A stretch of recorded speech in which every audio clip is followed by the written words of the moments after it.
बिस्मिल्लाहिर्रहमानिर्रहीम। कई लोग सानू कहंदे तुसीं इन्नी स्ट्रगल कीती ते जो काम होया प्रोसीजर के मुताबिक होया, तुसीं की खटिया? ਉਹ ਤੁਹਾਨੂੰ ਕੀ ਦੱਸਾਂ, ਜੋ ਅਸੀਂ ਖਟਿਆ ਤੁਹਾਨੂੰ ਪਤਾ ਹੀ ਨਹੀਂ।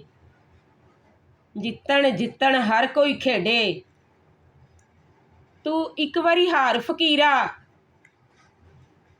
ਜਿੱਤਣ ਦਾ ਮੁੱਲ ਕੌਡੀ ਪੈਂਦਾ, ਹਾਰਨ ਦਾ ਪੁੱਤ ਹੀਰਾ। ਤੇ ਜਿੱਤ ਕੇ ਜੁੱਤੀਆਂ ਖਾਣ ਨਾਲੋਂ ਬਿਹਤਰ ਨਹੀਂ ਕਿ ਹਾਰ ਕੇ ਅਸੀਂ ਹੀਰਾ ਬਣ ਜਾਈਏ। ਤੇ ਤੁਹਾਨੂੰ ਕੀ ਪਤਾ ਅਸੀਂ ਕਿਹੜਾ ਹੀਰਾ ਬਣੇ? ਇਹ ਤੁਹਾਨੂੰ ਵੀ ਪਤਾ ਤੇ ਸਾਨੂੰ ਵੀ ਪਤਾ ਕਿ ਅਸੀਂ ਹੀਰਾ ਤੇ ਬਣੇ ਹੀ ਹੋਏ ਹਾਂ। ਤੇ ਬਸ ਛੱਡ ਦਿਓ, ਜੋ ਐਤਕੀ ਮਜ਼ਾ ਆਇਆ ਨਾ, ਇਹੋ ਜਿਹਾ ਮਜ਼ਾ ਤੇ ਆਇਆ ਹੀ ਨਹੀਂ ਕਿਸੇ ਨੂੰ। ਤੇ ਤੁਹਾਨੂੰ ਵੀ ਪਤਾ ਕੈਸਾ ਮਜ਼ਾ ਆਇਆ। ਤੁਹਾਨੂੰ ਆਦਤ ਪੈ ਗਈ ਹੋਈ ਸੀ ਹਰ ਨੂੰ ਦਬਾਉਣ ਦੀ,